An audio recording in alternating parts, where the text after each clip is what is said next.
This is what a normal world looks like on day 1. This is 6 days later. A while back I asked what I should build next, and one comment stuck with me. Make a mod about something that could destroy your world entirely. So I did. This used to be my world. Now half of it looks like this, and it's spreading. I may have made a mistake. Good lord. So I have to find a way to end it, but first, you need to know how it started, because it started very small. This is the baby worm. Kinda weird, kinda ugly, but strangely cute, right? Listen, it's gonna get much worse. That's the trap. Don't fall for it. This thing is hungry, and hungry things don't stay small forever. I'm gonna call this one Larry. I don't know why, I think it's just kinda fitting. Right now, it's harmless. It bounces around, nibbles on grass, berry bushes, but leave this thing alone for 10 minutes and... Where did it go? Larry. Yeah, these tunnels weren't here before. The more it eats, the bigger it gets, and has clearly been eating a lot, because it is now officially bigger and uglier than before. Each level of growth is represented by not just its size, but color too, getting progressively darker and darker as it grows up. And while we are underground, keep an eye out, because there's something else down here, something suspiciously shaped that I'm absolutely not ready to explain yet. Don't worry about it, it's not a big deal, pinky promise. We'll come back later to that. We have bigger problems for now. The worm is not aggressive at first, it's not gonna target the player. But if you notice a lack of wild animals, you can immediately know what's going on. When old enough, the worms will target and eat pigs, sheep, and cows.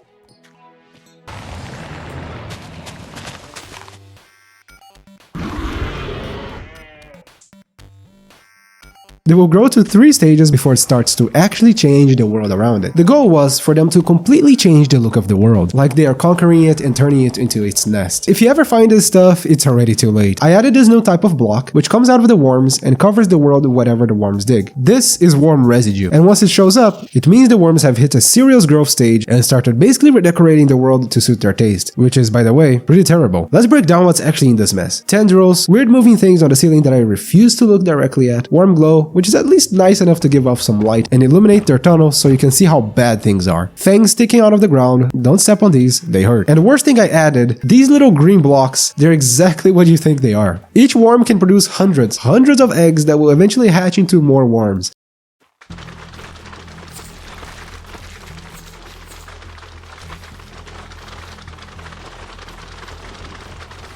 And at this point, it's too late. Which means somewhere out here, the very first worm to do this, Larry, the one that basically started this apocalypse, has to be getting big, like really big. And that's when the ground started shaking. Once a worm hits full maturity, it goes dark. And it's incredibly huge. And that's your sign that things have gone from bad to we need to bring some tactical nukes. I built this little gimmick because half of the time you can't even see the worm. It's underground, so if you put a water cup down and watch it, if it starts spilling on its own, that means the ground nearby is shaking. If you're spilling, something really big is moving down there. There are so many worms.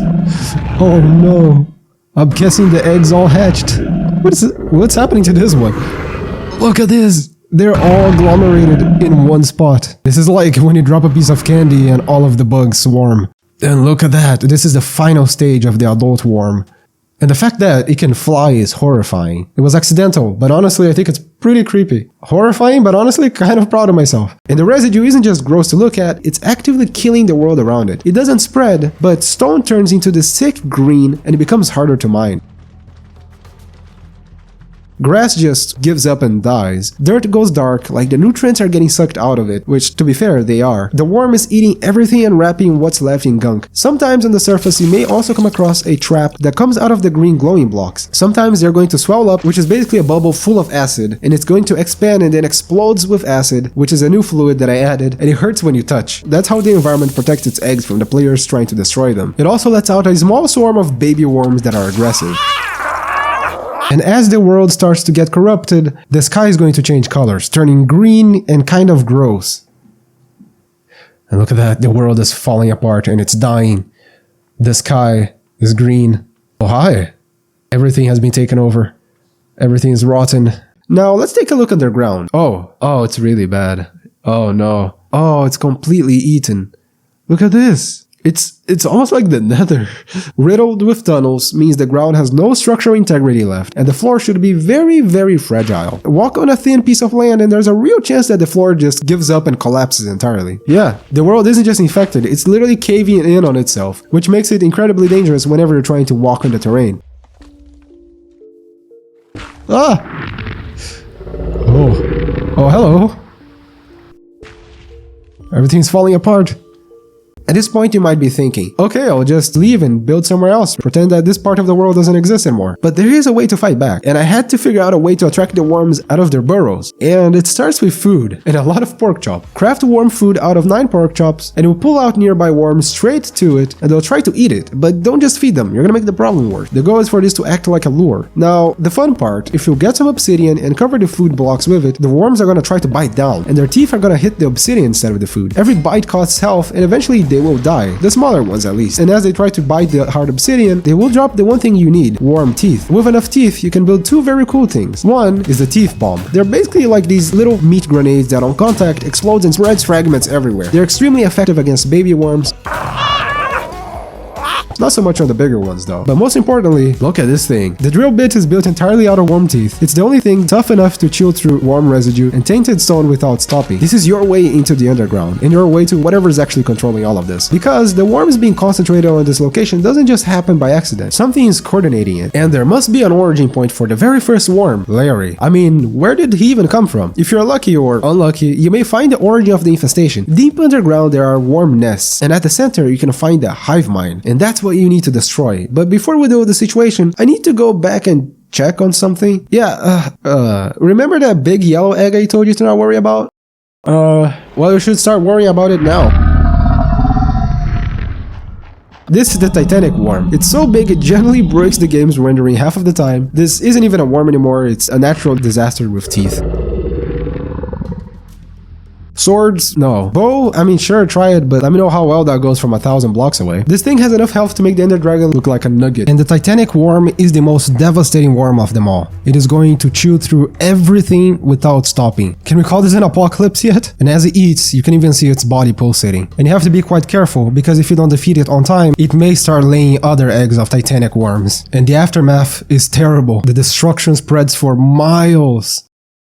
But how do you actually fight this thing then? If your plan is to let it swallow me and attack it from the inside, hit its organs until it's defeated, well, congrats. Cover yourself in some warm food and wait.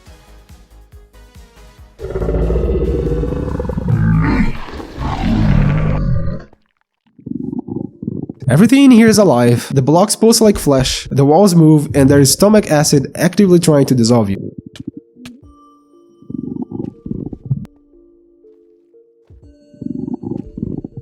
Push deep enough into the body and you'll find the one weak spot that matters, the heart.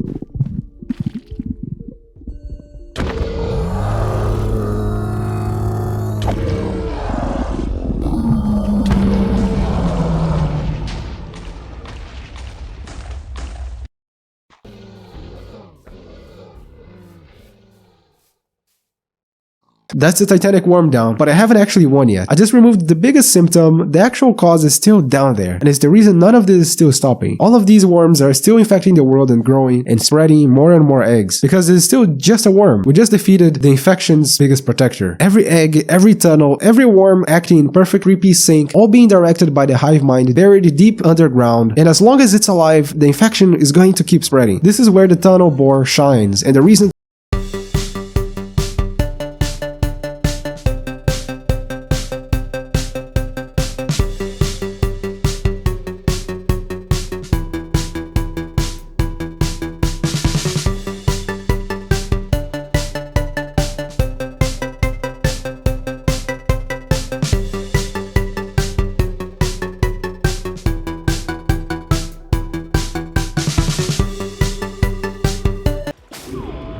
the moment the hive mind dies, the residue stops actively spreading. It doesn't undo the damage, but it stops the bleeding. The worm residue and all the blocks that have been placed by the worms instantly turn into stone, and all of the eggs are instantly destroyed, putting an end to this contamination. All worms collapse. We technically won. The world is still a disaster, half of it is ugly and contaminated, and there's worm-shaped craters where my base used to be. To be fair though, I do have a lot of empty space now, might as well just build a castle here. Worm castle? That's bad. Well, I think I achieved the goal of making a world-ending mod, right? If you enjoyed watching me ruin my own world on purpose, let me know in the comments and drop a suggestion for what I should destroy next. I've got more horrible ideas. If you want to download this mod to play, it is available for Java. Join my Discord server in the description of this video and you'll find it there. See you next time. Bye bye.